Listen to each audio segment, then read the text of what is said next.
सो hello बच्चा लोग, welcome back to the revision series. एक ऐसा सीरीज जो कि हर जेई एस्पिरेंट के लिए बहुत ज़्यादा इंपॉर्टेंट है।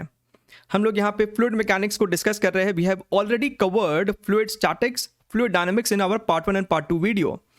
पार्ट 3 वीडियो में हम लोग फ्लूइड प्रॉपर्टीज को डिस्कस करने वाले हैं, जहाँ पे सरफेस टेंशन है और विस्कोसिटी है। अगर हम जेई मेंस या फिर इवन जेई एडवांस की भी बात करें तो सरफेस टेंशन एंड विस्कोसिटी से आपको सबसे ज़्यादा सवाल पूछा जाता है। ठीक है, तो ध्यान से इस वीडियो को पूरा अच्छे से सुनिएगा। अगर आप कंफर्टेबल है तो आप 1.5x स्पीड पे भी सुन सकते हैं। ठीक है, कोई दिक्कत वाली बात नहीं है। और थर्ड पार्ट को करने से पहले ये फर्स्ट 2 पार्ट को ज़रूर से आप अच्छे से देख के आए। कम टाइम में कंप्लीट रिवीजन है आपको विथ एग्जाम्पल्स ऑल्सो। इन दोनों का ही लिंक आपको नीचे मिल जाएगा। ठीक है, अच्छा, अगर यहाँ पे हम लोग बात करें कि हमारे रिवीजन सीरीज में क्या क्या खत्म हो चुका है, तो इस जगह आप सब देख सकते हैं। इस प्रेजेंटेशन को पीडीएफ फॉर्म में कन्वर्ट करके उसका लिंक भी आपको नीचे मिलेगा। आपको सिर्फ इसे डाउनलोड करना है। और अगर आपको सपोज कीजिए इलेक्ट्रोस्टैटिक्स देखना है तो इस लिंक पे क्लिक करेंगे, आप सीधे उसके रिवीजन वीडियो पे पहुंच जाएंगे। ठीक है, ये पूरा राइट साइड 12th है और इधर आपका 11th है। जो टॉपिक यहाँ बच रहा है धीरे धीरे करके वो भी आ जाएगा। ठीक है, चलिए, अगर हम लोग यहाँ पे बात करें कि फ्लूइड प्रॉपर्टीज में हम लोग क्या क्या डिस्कस करने वाले हैं, सो सबसे पहले हम लोग यहाँ पे देखेंगे difference between cohesive and adhesive force. फिर अपने यहाँ समझेंगे सरफेस टेंशन के बारे में, कुछ सर्टेन एग्जांपल जहाँ पे बॉडी को लिफ्ट करने के लिए कितना फोर्स लगाना पड़ता है, राइट। सरफेस एनर्जी के बारे में समझेंगे। अगर 2 ड्रॉप कोलेस करता है यानी कि जुड़ के एक बड़ी ड्रॉप बनाता है तो क्या होगा। अगर एक बबल कोलैप्स कर जाता है तो क्या होगा। एक्सेस प्रेशर का कॉन्सेप्ट समझेंगे ड्रॉप और बबल में। अगर 2 सोप बबल कांटेक्ट में आते हैं तो उस इंटरफेस का रेडियस ऑफ कर्वेचर कितना होगा। और आपको हर जगह सिर्फ एक्सटर्नली पढ़ाया जाता है, लेकिन यहां पे आपको इंटरनली भी दिखाया जाएगा, क्योंकि इंटरनली पे भी जेई में सवाल आ चुका है। ठीक है, एंगल ऑफ कांटेक्ट क्या होता है, कैपिलरी एक्शन क्या होता है, चाहे वो आपका ट्यूब हो या फिर पैरेलल प्लेट्स हो, राइट। इनसफिशिएंट ट्यूब लेंथ का कॉन्सेप्ट क्या है। ठीक है, कैसे इस पे सवाल पूछा जा सकता है। Force to separate 2 glass plates, derivation यहाँ पे नहीं करेंगे, फॉर्मूले से भी आपका काम चलेगा। ठीक है, understanding viscous force, right. Poiseuille's equation flow through a narrow tube, इसका फॉर्मूला ही बहुत काफी है जेई मेंस के हिसाब से। Stokes law and terminal velocity. ठीक है, चलिए, सबसे पहले आगे बढ़ने से पहले वीडियो को जरूर से लाइक कीजिएगा। ठीक है, एंड अगर चैनल पे नए हैं तो सब्सक्राइब अभी कर लीजिएगा, right, because you are literally going to love the content. चलिए आगे बढ़ते हैं। सबसे पहले हम लोग यहाँ पे बात कर लेते हैं cohesive force and adhesive force के बीच में बेसिक डिफरेंस क्या है।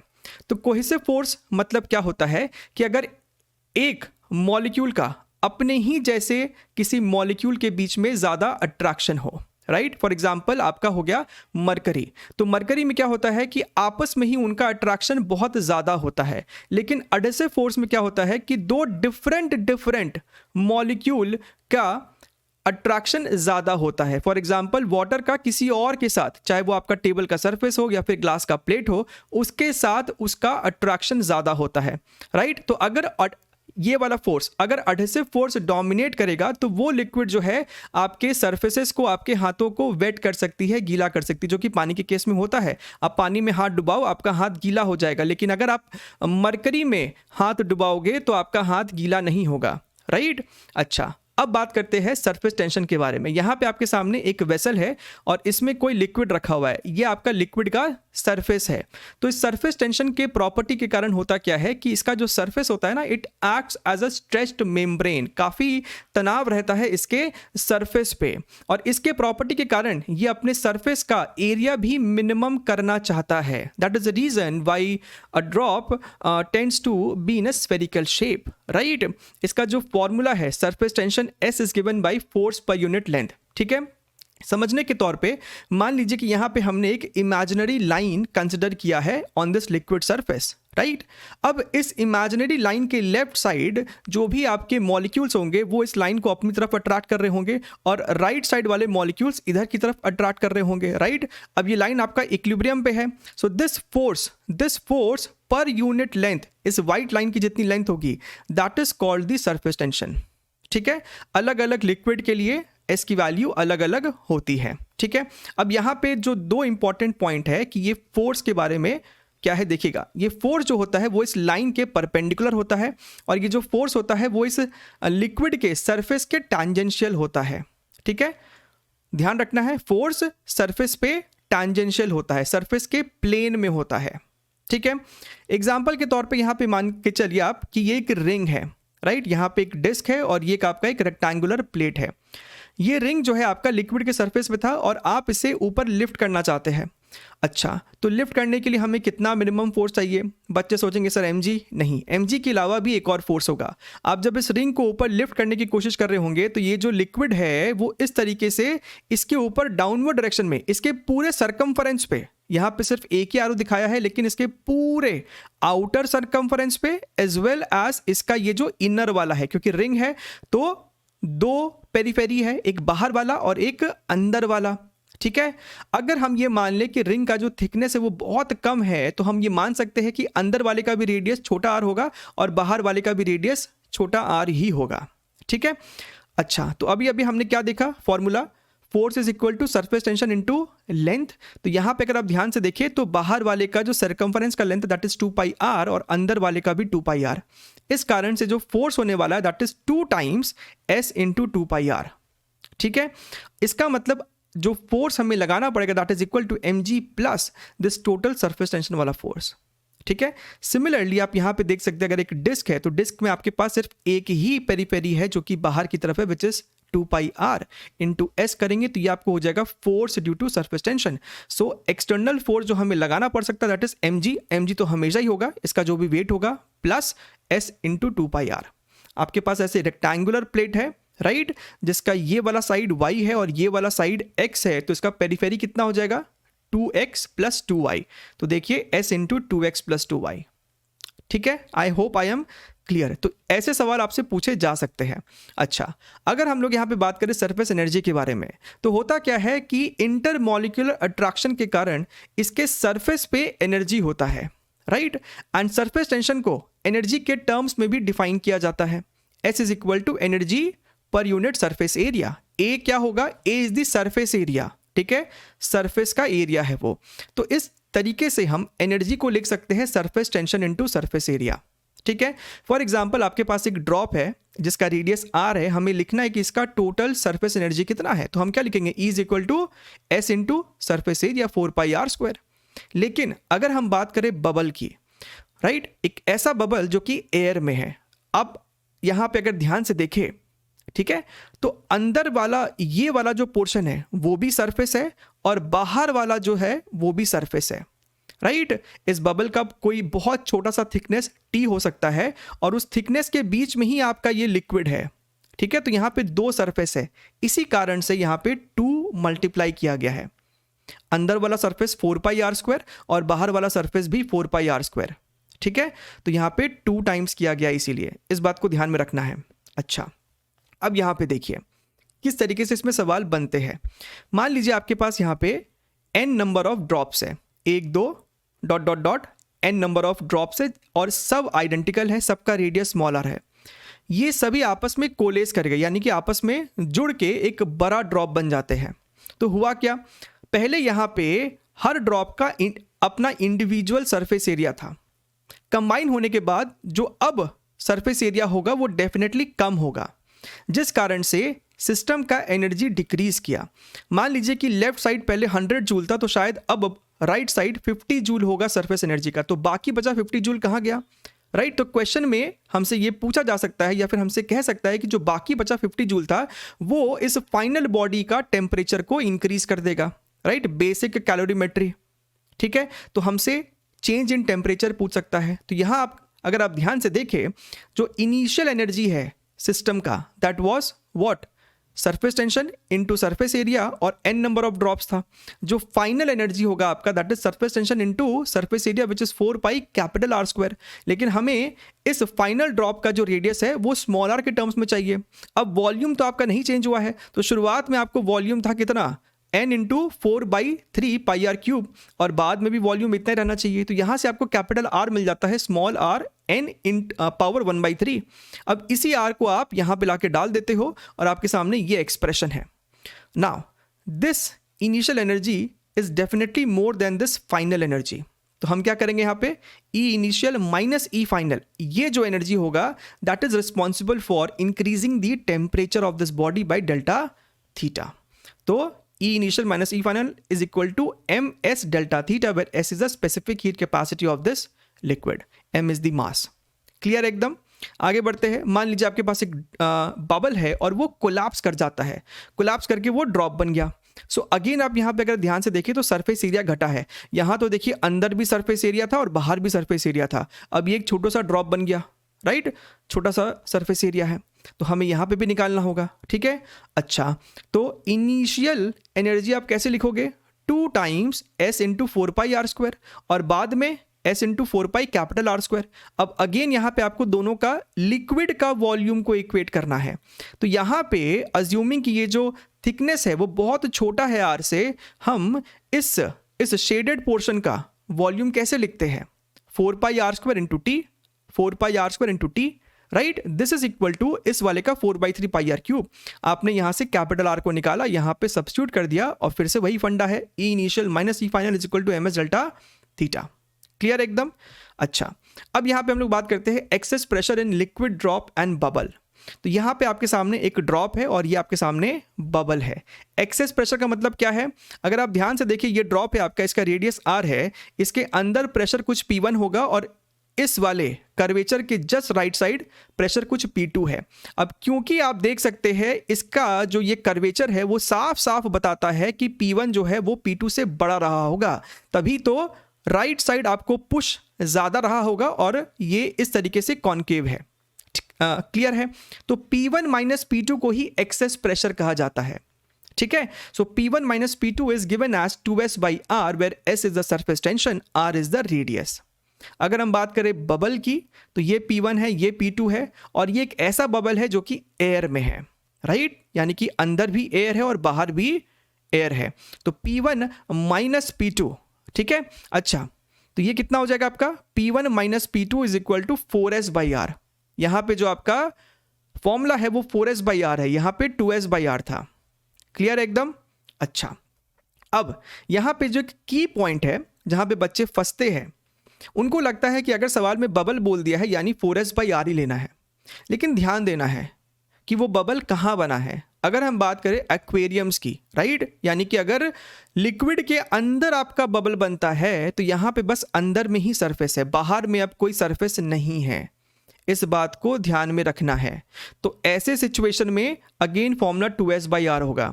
तो आपको ध्यान में क्या रखना है कि अगर सरफेस 1 है तो 2S by are formula use करोगे और अगर सरफेस 2 है तो 4S बाई आर फॉर्मूला इस्तेमाल करोगे। ठीक है, एकदम ध्यान में रखना है, सब छोटी छोटी बातें हैं। अब यहाँ पे आप देखिए, आपके सामने यहाँ पे एक ऐसा ट्यूब है, बीच में एक आप इसे एक स्टॉप क्लॉक की तरह कह सकते हैं। अब यहाँ पे एक छोटा सा बबल है, इसके एंड पे यहाँ पे एक बड़ा सा बबल है, ठीक है? इसके अंदर कुछ प्रेशर P1 होगा, इसके अंदर कुछ प्रेशर P2 होगा। अगर हम यहाँ से इस चीज़ को लिफ्ट कर दे तो दोनों आपस में एयर या फिर गैस जो भी इसके अंदर है वो एक्सचेंज करना शुरू करेगा। हमें ये समझना है कि कौन सा बबल और छोटा होगा और कौन सा बबल और बड़ा होगा, राइट? तो अगर आप यहाँ पे ध्यान से देखिए, इस वाले सिचुएशन में P1 minus P0 is equal to how much? 4S by R1, यानी कि P1 कितना हो जाएगा? 4S by R1 plus P0। Similarly P2 कितना हो जाएगा? 4S by R2 plus P0। अब इसका रेडियस छोटा है, यानी कि हम कह सकते हैं कि अगर R1 छोटा है तो P1 बड़ा होगा, यहाँ पे R2 बड़ा है यानी कि P2 छोटा है। तो P1 का जो प्रेशर है वो ज़्यादा है, P2 प्रेशर छोटा है, यानी कि एयर जो है यहाँ से ट्रैवल करके इसमें जाएगा, यानी कि लेफ्ट वाले का रेडियस और छोटा होगा और राइट वाले का रेडियस और बड़ा होगा। ठीक है, तो ये एक कॉन्सेप्चुअल क्वेश्चन के रूप में आपसे पूछा जा सकता है, ध्यान में रखने वाली बात है। ठीक है, अगर रेडियस छोटा है तो प्रेशर अंदर ज़्यादा है यहाँ पे। अच्छा, यहाँ पे ध्यान से देखिए, इस पे सवाल खूब बनता है। आपके पास यहाँ पे 2 सोप बबल है और यहाँ पे ये दोनों सोप बबल एक्सटर्नली आपस में कॉन्टैक्ट में थे। अब लेफ्ट वाला जो बबल है इसका रेडियस R1 है, राइट वाले जो बबल है इसका रेडियस R2 है। इसके अंदर प्रेशर P1, इसके अंदर प्रेशर P2 है। बाहर में दोनों बबल के एक्सटर्नल में जो प्रेशर है वो मान लेते P0 है। ठीक है, अब यहाँ पे जो इंटरफेस है ना, ये वाला का कर्वेचर कुछ अलग ही होगा। इसका रेडियस ना तो R1 होगा ना तो R2 होगा, कुछ R3 होगा मान लिया हमने। ठीक है, अब यहाँ पे हमें लगाना है इक्वेशंस, ध्यान से देखिए। P1 माइनस P0 क्या लिखोगे? 4S by R1 P1 minus P naught is equal to 4s/r1, equation number 2 बोल दिया। यहाँ देखिए तो P2 minus P naught is equal to 4s/r2, equation number 1। ठीक है, अगर हम इक्वेशन नंबर 2 और 1 को आपस में सब्ट्रैक्ट कर दे तो हमें ये मिलता है P1 minus P2 is equal to 4s/r1 minus 4s/r2। At the same time अगर इस वाले कर्वेचर पे हम अपना एक्सेस प्रेशर का इक्वेशन लिखा है तो इस वाले कर्वेचर के लेफ्ट साइड प्रेशर P1 है और राइट साइड प्रेशर P2 है, यानी कि P1 minus P2 is equal to 4s/r3। तो वो यहाँ पे लिखा हुआ है, यानी कि इस वाली वैल्यू को हम यहाँ पे सब्स्टिट्यूट कर सकते थे। सो फाइनली क्या बनता है मेरे पास 4s/r3 is equal to this much, यानी कि r3 is equal to r1r2 upon r2 minus r1। इस फॉर्मूले को आपको ध्यान में रखना है, याद रखना है, आपके फॉर्मूले शीट में होना चाहिए, right, radius of curvature of the interface. लेकिन अगर यही इंटरनली आपस में कॉन्टैक्ट में होता, यानी कि बड़ा बबल उसके अंदर छोटा बबल और ये हो गया आपका इंटरफेस जहां पे ये लोग कॉन्टैक्ट में है, इसका रेडियस ऑफ कर्वेचर कुछ अलग ही है r3। ठीक है, फिर से अंदर वाला प्रेशर P1 है, बड़े वाले बबल में जो अंदर में प्रेशर है वो P2 है और बाहर में एक्सटर्नल प्रेशर मान लेते हैं P0 है। ठीक है, अगेन अगर हम बात करें इस वाले के लिए तो P1 minus P2 is equal to 4s/r1, right. यहां देखिए, अच्छा बड़े वाले बबल की बात करें तो P2 minus P0 is equal to 4s/r2, equation number 2। अब आप अगर दोनों को ऐड कर दोगे तो देखिए ये P2 आपस में कट जाएगा, बचेगा क्या P1 minus P0 is equal to this much, right. अब इस येलो वाले के लिए हम लिखते हैं इक्वेशन, तो क्या लिखेंगे P1 minus P0 is equal to 4s/r3। इसी चीज को यहां पे लाके प्लग इन कर दो, आपको ये मिलेगा and finally r3 is equal to r1r2 upon r1 plus r2। अब यहाँ पे इन्फ्रेंस या फिर ध्यान रखने वाली बात ये है कि ये जो r3 है, जिस तरीके का ये राइट हैंड साइड में फॉर्मूला बना है, इससे ये क्लियर है कि r3 जो है सबसे छोटा होगा, r3 would be less than r1 eight the same time r2 also. ठीक है, तो कॉन्सेप्चुअल क्वेश्चन असर्शन रीजन में या फिर स्टेटमेंट टाइप में आपसे बना के पूछा जा सकता है। क्लियर है एकदम।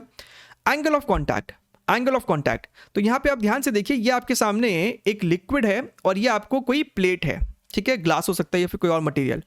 अब एंगल ऑफ कॉन्टैक्ट यहाँ पे क्या है, जहां पे भी आपका सरफेस के साथ कॉन्टैक्ट हो रहा है वहां पे आपने इस तरीके से डैश लाइन बनाई है, ठीक है, और ये रहा अपना एंगल थीटा, ये आपका एंगल ऑफ कॉन्टैक्ट थीटा है और आप यहाँ डायग्राम में देख सकते हैं ये एंगल आपको 90 डिग्री से छोटा है। उसी तरीके से सिमिलरली अगर हम यहाँ पे बात करें, राइट, तो यहाँ पे आपका एंगल ऑफ कॉन्टैक्ट थीटा आप देख सकते हैं 90 से बड़ा है। ठीक है, अब जनरली आपका जो 90 से बड़ा एंगल ऑफ कॉन्टैक्ट है वो तब होता है जब आपका कोहेसिव फोर्स डोमिनेट करता है, यानी कि in the case of mercury, और यहाँ पे 90 डिग्री से कम होगा when it is adhesive force dominating, यानी कि एग्जाम्पल वाटर। ठीक है, यहाँ पे आपके सामने एक और सिचुएशन बनाया है, सपोज कीजिए आपके पास वाटर ही था, तो अगर आप उसे टेबल के सरफेस पर रखते हो तो ये जो होती है वो फैल जाती है, जिस कारण से अगेन एंगल ऑफ कॉन्टैक्ट जो है वो 90 से कम है। लेकिन अगर आपके पास मरकरी है, आप उसे अगर सरफेस पे रखे तो वो इस तरीके से रहता है, यहाँ पे एंगल ऑफ कॉन्टैक्ट अगेन 90 से ज़्यादा है। ठीक है, तो छोटी छोटी बातें हैं लेकिन ध्यान में रहना चाहिए। बात करते हैं कैपिलरी एक्शन की, यानी कि अगर आपके पास एक बहुत पतला सा नैरो ट्यूब हो तो उसके अंदर लिक्विड अपने आप ऊपर चढ़ जाता है due to the surface tension. ठीक है, हाँ, किसी किसी सिचुएशन में लिक्विड चढ़ने की जगह नीचे और दब जाता है। ठीक है, this would be for mercury, और यहाँ पे एग्जांपल हो सकता है वाटर का। ठीक है, अच्छा है, तो यहाँ पे अगर हम बात करें कि कितना हाइट वो राइज करेगा या फिर नीचे जाएगा, that is given by the formula 2s cos theta upon r rho g। एक एक टर्म को समझना जरूरी है। s सरफेस टेंशन है, थीटा यहाँ पे कॉन्टैक्ट एंगल है, राइट, एंगल ऑफ कॉन्टैक्ट है, r क्या है, radius of this tube, rho is the density of the liquid, g is gravity.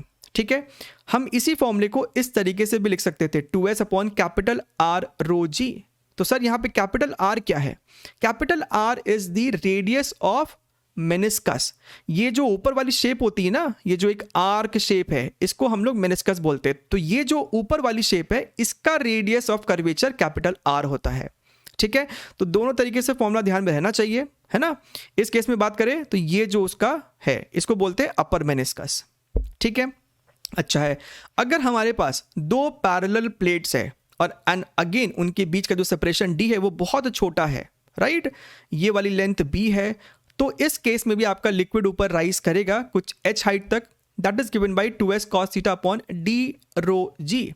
अब आप ध्यान से देखिए तो ये फॉर्मूला और ये फॉर्मूला दोनों देखने में एक जैसा ही है, बस यहाँ पे r होता है रेडियस ऑफ द ट्यूब, यहाँ पे आपका d होता है विड्थ और other separation between the two parallel plates. ठीक है, अगर आपका ये वाटर होता तो जनरली क्या होता है, अगर सवाल में कुछ नहीं दिया है तो वाटर के केस में आप एंगल ऑफ कॉन्टैक्ट को ले लेंगे 0 डिग्री, यानी कि cos थीटा आपको 1 हो जाता है। ठीक है, डिस्टिल्ड वाटर के केस में एंगल ऑफ कॉन्टैक्ट जो है आपका वो होता है 0 डिग्रीज। ठीक, अच्छा चलिए आगे बढ़ते हैं। इनसफिशिएंट ट्यूब लेंथ, मान लीजिए कि आपके पास एक ट्यूब है और उसका लेंथ काफ़ी है, हमें लेंथ की चिंता नहीं है, और हमने उसको लिक्विड में डाला तो लिक्विड h हाइट तक राइज किया। क्यों राइज किया? क्योंकि हमारे पास फॉर्मूला था 2s cos theta upon r rho g।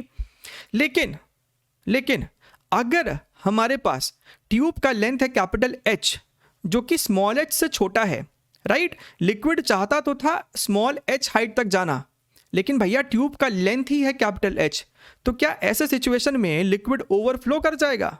बिल्कुल भी नहीं, राइट। तो यही हमारा कॉन्सेप्ट है इनसफिशिएंट ट्यूब लेंथ का। ऐसे सिचुएशन में लिक्विड ओवरफ्लो नहीं करता है, रादर वो एंगल ऑफ कॉन्टैक्ट को एडजस्ट कर लेता है, राइट। यानी अगर यहाँ पे एंगल ऑफ कॉन्टैक्ट थीटा था तो वो उस एंगल को बढ़ा देता है थीटा प्राइम। ठीक है, और बढ़ाना जरूरी है।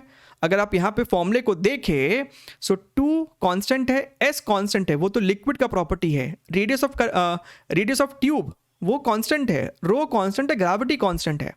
ठीक है, तो अगर हमें इस ओवरऑल वैल्यू को घटाना है, कैपिटल H तक पहुंचना है, तो आप सिर्फ cos थीटा के साथ खेल सकते हो। तो cos थीटा को आपको डिक्रीज करना होगा, इसका मतलब है कि एंगल थीटा को इंक्रीज करना होगा। ठीक है, तो इस बात को भी ध्यान में रखना है कि आपका जो एंगल ऑफ कॉन्टैक्ट है वो इंक्रीज हो जाता है, राइट। अच्छा, मान लीजिए आपके पास 2 प्लेट्स है, इस तरीके से 2 ग्लास प्लेट्स है, और इन 2 प्लेट्स के बीच में आपको लिक्विड एंट्रैप्ड है। ठीक है, आपने शायद ऐसा कुछ महसूस किया भी हो कि 2 अगर प्लेट होता है, उनके बीच में अगर पानी होता है तो उनको सेपरेट कर पाना बहुत मुश्किल होता है। You have to apply a good amount of force. तो ये जो फोर्स होगा जो आपको लगाना पड़ेगा इन दोनों प्लेट्स को सेपरेट करने के लिए, that is given bye 2sa upon d cos theta. 2s क्या है? Surface tension. a क्या है? That is the cross section area of the liquid in contact with the plate. यहाँ पे जो लिक्विड का सरफेस इस बॉटम वाले प्लेट के साथ या फिर ऊपर वाले प्लेट के साथ कांटेक्ट में है, जो कि एक सर्कुलर शेप होगा, उसका एरिया कितना है। ठीक है, d क्या है? Separation between the plates. cos theta में थीटा क्या है? Angle of contact, right. Generally अगर वाटर है तो वो cos थीटा 1 हो जाएगा। क्लियर है एकदम? अच्छा, अब यहाँ पे हम लोग बात कर लेते हैं विस्कोसिटी के बारे में, right. Now we are getting into viscosity, understanding the viscous force. अब विस्कस फोर्स जो आपका होता है वो आपका फ्रिक्शन के जैसा ही है कि जैसे हमने फ्रिक्शन चैप्टर में देखा है कि अगर आपके पास ये एक बॉडी है और वो राइट साइड ट्रैवल कर रही है, राइट, ये ग्राउंड है जो कि रेस्ट पे है, तो इस बॉडी पे फ्रिक्शन लेफ्ट साइड लगता है और ये बॉडी ग्राउंड पे फ्रिक्शन राइट साइड लगाता है। ठीक है, right. So basically friction opposes the relative motion. उसी तरीके से fluid opposes the relative motion between its different layer and the force applied is called viscous force. ठीक है एकदम? अच्छा, अब यहाँ पे ध्यान से देखिए, आपके पास यहाँ पे एक वाटर कॉलम है या फिर लिक्विड कॉलम है। ठीक है, लिक्विड का जो टॉप सरफेस है वो अगर राइट साइड ट्रैवल कर रहा है विद सम वेलोसिटी, तो आप जब नीचे जाओगे, जैसे जैसे आप नीचे जाओगे, उस वेलोसिटी का जो मैग्नीट्यूड है वो डिक्रीज होता जाता है, और वो लिक्विड पार्टिकल जो कि ग्राउंड के साथ कांटेक्ट में था उसका ऑलमोस्ट 0 होता है। ठीक है, जैसे जैसे जाओगे नीचे वैसे वैसे ये डिक्रीज करता जाता है due to the interlayer friction. अगर हम नीचे से y डिस्टेंस पे जाए और यहाँ पे dy थिकनेस का हम लोगों ने यहाँ पे एक लिक्विड का सेक्शन लिया हुआ है। ठीक है, तो मान लेते हैं इसका जो अपर वाला सेक्शन है वो v प्लस dv स्पीड से आगे जा रहा था, तो नीचे वाला कुछ कम स्पीड से आगे जा रहा होगा v स्पीड से, राइट, v स्पीड से। इनके बीच का जो थिकनेस है वो है dy, राइट। अब जब ये वाला लेयर आपको फॉरवर्ड जा रहा होगा तो इस लेयर के बॉटम सरफेस पे बैकवर्ड डायरेक्शन में आपको एक विस्कस फोर्स लगेगा, जिसको हम यहाँ पे FV कह रहे हैं, राइट। तो ऐसा देखा गया है कि ये जो विस्कस फोर्स होता है that is proportional to cross section area multiplied by dv by dy। अब ये dv बाई dy को हम लोग कहते हैं वेलोसिटी ग्रेडियंट। ये dv क्या है? बेसिकली ऊपर वाले सरफेस का वेलोसिटी माइनस नीचे वाले का velocity, so v plus D V minus V, आपको डी वी आ जाएगा upon this length D Y. A क्या है? A is the cross section area of contact. ये जो आपका लिक्विड लेयर है जो हमने यहाँ पे चुना है उसका सरफेस का एरिया, ठीक है, जो कॉन्टैक्ट में है। इसको अगर हटाया प्रोपोर्शनलिटी को तो आपको एक कांस्टेंट आता है which is called eta, which is called coefficient of viscosity. Negative sign दिखाने का एक ही मतलब है कि आपको लिक्विड की लेयर आगे जा रही है और फ्रिक्शन पीछे लग रहा है, अपोजिंग फोर्स है ये basically. So coefficient of viscosity, right, eta, इसका डायमेंशन ध्यान में रहना चाहिए, ठीक है, M L minus one T minus one. इसका स्टैंडर्ड यूनिट होता है आपको पॉइजली, राइट, सीजीएस होता है पॉइज और 1 पॉइजली आपको होता है 10 पॉइज के बराबर, ठीक है। बेसिक सारे बातें आपको यहीं पे बता दी गई है। अब इस पे न्यूमेरिकल कैसा बन सकता है? मान लीजिए आपके पास एक ब्लॉक है और ये आपको ग्राउंड है। ब्लॉक और ग्राउंड के बीच में आपको लिक्विड का लेयर है, बहुत ही पतला सा एक लेयर है जिसका थिकनेस आपको टी है। अब जब ये ब्लॉक आपको फॉरवर्ड डायरेक्शन में जा रहा है, मान लीजिए कि ये कांस्टेंट वेलोसिटी से मूव कर रहा है। अब ये कांस्टेंट वेलोसिटी से कैसे मूव कर पा रहा होगा? क्योंकि फॉरवर्ड डायरेक्शन में कोई एक्सटर्नल फोर्स लगा रहा है, बैकवर्ड डायरेक्शन में एक विस्कस फोर्स भी इस पे लग रहा है, ठीक है। अगर ये कांस्टेंट स्पीड से जा रहा है तो F external must be equal to this viscous force, और विस्कस फोर्स क्या होता है? Eta A by D V by D Y, ठीक है। यहां पे नेगेटिव साइन नहीं ले रहे हैं बिकॉज हमने ऑलरेडी यहां पे डायरेक्शन दिखा दिया है। So eta A by D V by D Y, eta आपको इस लिक्विड का प्रॉपर्टी है, राइट। कोएफिशिएंट ऑफ विस्कोसिटी भी अगेन आपको लिक्विड का प्रॉपर्टी है।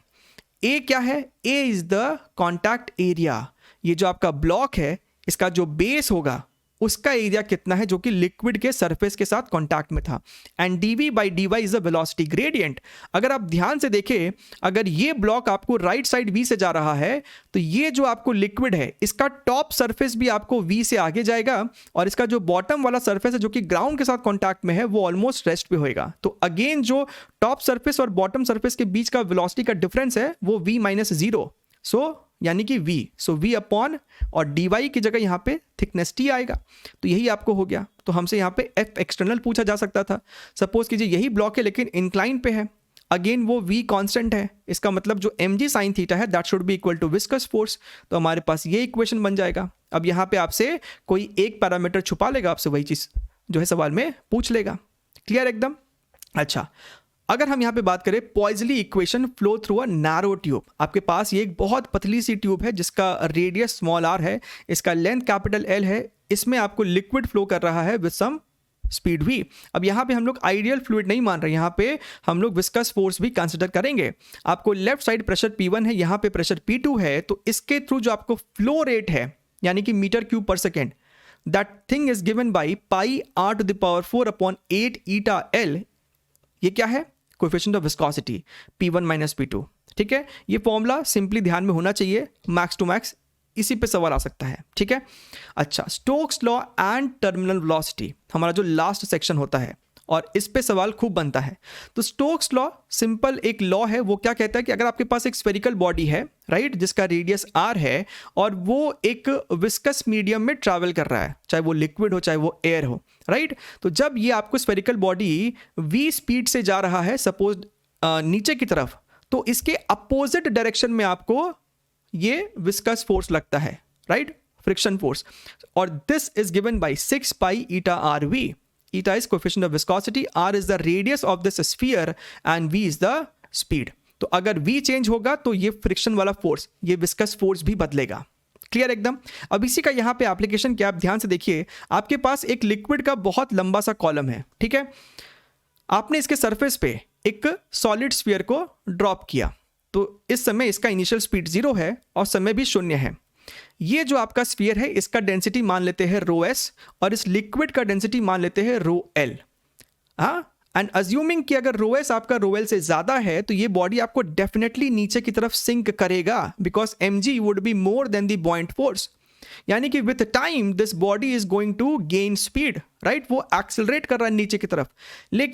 लेकिन जैसे जैसे वो स्पीड गेन करेगा वैसे वैसे उसके ऊपर बॉइंट फोर्स के अलावा विस्कस फोर्स भी लगना चालू हो जाएगा because viscous force is 6 pi eta R V. Buoyant force क्या होता है? Density of liquid, volume of liquid displace into gravity. mg is what? Density of solid into volume of solid into gravity. Right. अच्छा, अब यहां पे ध्यान से देखिए, रो एलवीजी कांस्टेंट है, रो एसवीजी कांस्टेंट है। आप जब नीचे जा रहे हो आपका वेलोसिटी इंक्रीज करता जा रहा है, जैसे जैसे स्पीड इंक्रीज करेगा वैसे वैसे ये जो आपका विस्कस फोर्स है वो भी बढ़ता जाएगा, और एक ऐसा मोमेंट आएगा जब आपका बॉइंट फोर्स प्लस विस्कस फोर्स मिलके mg के बराबर हो जाएगा। और जैसे ही ऐसा होता है उसी क्षण उसी मोमेंट आपका बॉडी का एक्सेलरेशन 0 हो जाएगा, यानी कि बॉडी का वेलोसिटी कांस्टेंट हो जाएगा, and that velocity is called terminal velocity. अगर हम ग्राफिकली इस चीज को समझे तो आप देखिए आपका वेलोसिटी बढ़ रहा है बढ़ रहा है बढ़ रहा है बढ़ रहा है, और आफ्टर अ लॉन्ग टाइम इसका वेलोसिटी कांस्टेंट हो जाता है, which is called the terminal velocity. हमें इस vt का ही फॉर्मूला चाहिए होता है, तो फॉर्मूला के लिए क्या करेंगे, इस इक्वेशन को यूज कर लेंगे। तो बॉइंट फोर्स कितना है, इतना होता है, वॉल्यूम की जगह लिखेंगे 4/3 पाई आर क्यूब। ये आपका विस्कस फोर्स है 6 pi eta R we, we की जगह हमने यहाँ पे लिखा है vt which is symbol for terminal velocity, और mg की जगह इसको लिखा है। चीजों को आप रीअरेंज करेंगे, this is the formula 2r² gravity upon 9 into eta bracket density of solid minus density of liquid. Clear एकदम। आई होप आपको ये पूरा सेशन बहुत अच्छे से और कम समय में कंप्लीट आपको रिवीजन मिला है। अगर आपको सवाल प्रैक्टिस करना है सो इस लिंक पे जरूर से क्लिक करें। इस पीडीएफ में ही ये लिंक है, इस पे आप क्लिक करेंगे पहुंच जाएंगे हमारे जेईई मेन PYQs सीरीज में, जहां पे 2021 के चाहे वो फेब हो, मार्च हो, जुलाई हो, अगस्त हो, 2020 में और कुछ टॉप क्वेश्चंस। ठीक है, तो आप वहां से जाके फ्लूइड्स के सारे क्वेश्चन को प्रैक्टिस कर सकते हैं। और ये रहा हमारा गोल्ड माइन लिंक, इसको तो जरूर से आपको फॉलो करना चाहिए, क्योंकि हमारे चैनल का जितना भी लिंक्स है, जितना भी कंटेंट है, वो सारा लिंक इस एक एक्सेल फाइल में ऑर्गेनाइज्ड वे में रखा हुआ है। ठीक है, चलिए हम लोग मिलते रहेंगे ऐसे ही और इंटरेस्टिंग वीडियोस के साथ, राइट। तब तक के लिए take care and bye bye.